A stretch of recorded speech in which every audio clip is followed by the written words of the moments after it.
ایک مرتبہ حضرت لال شہباز قلندر رحمتullah علیہ کہیں تشریف لے جا رہے تھے کہ اچانک آپ کو راستے میں ایک بندر نچانے والا مداری دکھا جو کہ کھیل تماشے دکھاتا تھا۔ حضرت لال شہباز قلندر رحمتullah علیہ اس کے قریب گئے اور آپ نے اس سے پوچھا تم کون ہو؟ تو وہ کہنے لگا میں قلندر ہوں۔ اس زمانے میں تماشا دکھانے والے کو قلندر کہتے تھے۔ حضرت لال شہباز قلندر رحمتullah علیہ اس کا یہ جواب سن کر مسکرا اٹھے اور آپ کو مسکراتا دیکھ کر اس مداری کو یہ بات پسند نہ آئی کہ آپ اس کی بات سن کر مسکرا اٹھے ہیں۔ وہ آپ سے پوچھ بیٹھا کہ آپ کون ہو؟ تو حضرت لال شہباز قلندر رحمتullah علیہ نے فرمایا میں بھی قلندر ہوں۔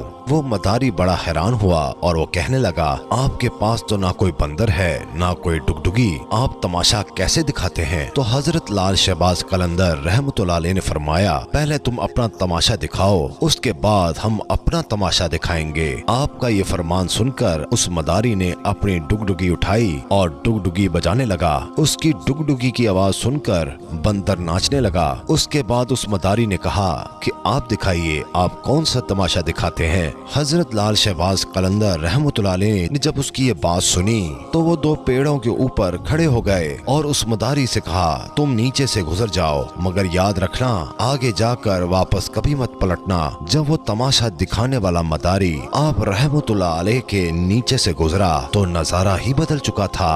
وہ سورج کی دھوپ نہ وہ گرد و غبار، سامنے خوبصورت پہاڑ، سبز وادیاں، موسم ٹھنڈا نہ گرم۔ ابھی وہ مداری اسی سوچ میں تھا کہ اس نے سامنے دیکھا ایک بہت بڑا لشکر گھوڑے پر سوار ہو کر اس کی طرف آ رہا ہے۔ اس نے لشکر کو دیکھ کر سوچا کہ آج تو جان گئی۔ لشکر اس کے پاس آ پہنچا، اس میں سے سپہ سالار باہر نکلا اور وہ مداری کچھ کہتا ہی اس سے پہلے سپہ سالار نے کہا بادشاہ سلامت، آپ کہاں غائب ہو گئے تھے؟ ہم آپ کو کب سے ڈھونڈ رہے ہیں۔ آپ کی سلطنت آپ کا انتظار کر رہی ہے اور ملکہ کا حال رو رو کر برا ہو چکا ہے۔ آپ ہمارے ساتھ چلیے۔ اب وہ تماشا دکھانے والا مداری گھوڑے پر سوار ہو کر ان کے ساتھ چل دیا۔ جب وہ محل پہنچا تو عالی شان محل دیکھ کر حیران ہو گیا اور وہ حیرانی سے محل کو دیکھنے لگا اور جیسے ہی اندر پہنچا تو خوبصورت ملکہ اس سے گلا شکوہ کرنے لگی اور اس کے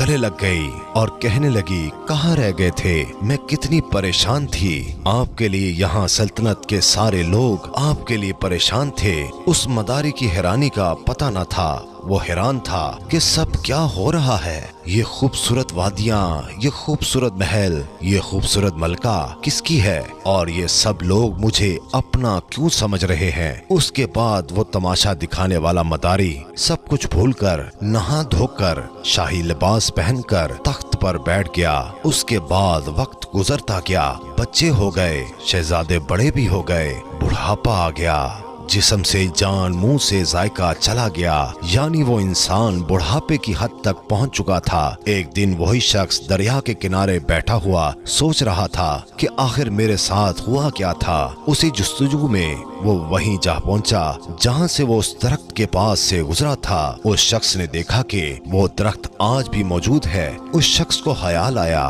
کہ چلو دیکھتے ہیں، اس درخت کے پاس ہی جا کر دیکھتے ہیں آخر میرے ساتھ کیا ہوا تھا۔ وہ شخص جیسے ہی ان درختوں کے نیچے سے گزرا تو سارا کا سارا ماحول پھر بدل گیا۔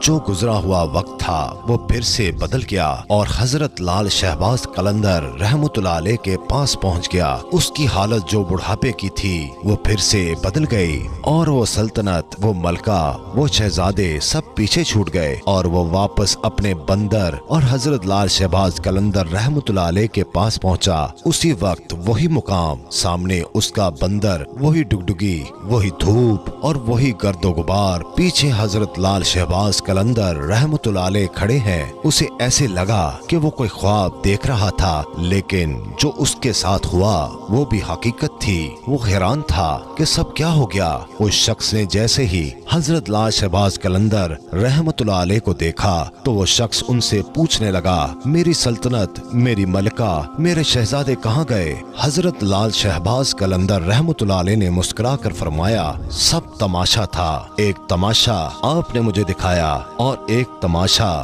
میں نے تم کو دکھایا۔ سبحان اللہ۔